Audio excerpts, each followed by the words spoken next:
Hi mga unggoy! So ngayon pala mga unggoy, imi-meet namin si Miss Tony Gonzaga. Na-invite kasi kami mga unggoy na ma-interview sa Tony Talk. Manyo kung gaano kahirap ang mga pinagdaanan namin.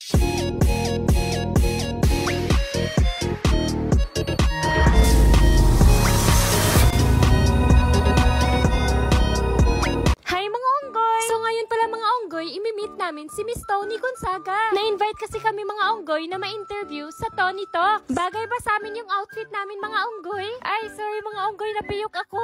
Hindi, napibiyok ka na dyan. Ako na lang. Wag na, boses lalaki ka eh. Ayan na mga unggoy, andito na kami sa studio ni Miss Tony. Sobrang saya namin mga unggoy. Kasi dahil dito mga unggoy, mas makikilala nyo kami at malalaman nyo kung gaano kahirap ang mga pinagdaanan namin. Kaya sa mga bashers namin dyan, panoorin nyo na lang yan. Baka naman sakaling makonsensya din kayo. Kung hindi, edi wow. Kaya mga unggoy, panoorin nyo na yung interview namin sa YouTube. Sa mga unggoy, nakauwi na kami. Magre-remove lang kami ng makeup mga unggoy. At ayan na nga mga unggoy, maghihilamos na kami gamit itong Prestige International Niacinamide Soap. Ang ganda ng sabon na to mga unggoy kasi nakaka-hydrate siya and nakaka-lighten ng skin. Kaya mga unggoy, try nyo na din to.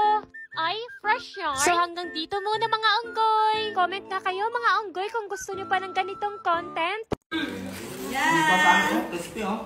Ngayon, nauuna na yung isang unggoy, oh.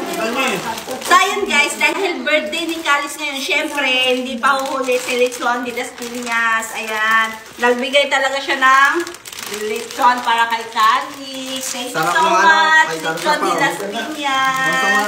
Wow, ang laki ng sarsa nila, guys. Diba? Ang crispy. Ah, tingnan nyo.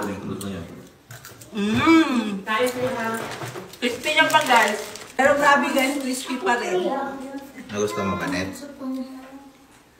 Ito talaga favorite ko, yung balat. Ay, bro. Kan kasi katong Ang sarap talaga ng lechon de las Piñas, guys. Pinagtaguan.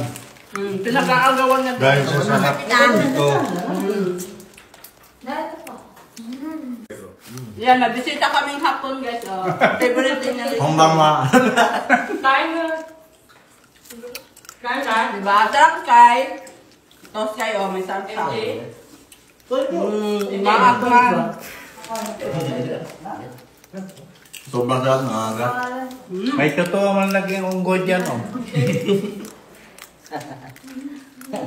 So ayun guys, kung gusto niyo rin ng lechon, ayan, dito na kayo sa Lechon de las Piñas. Ayan yung contact number nila. Kapatid kayo, kapatid. Order nyo guys!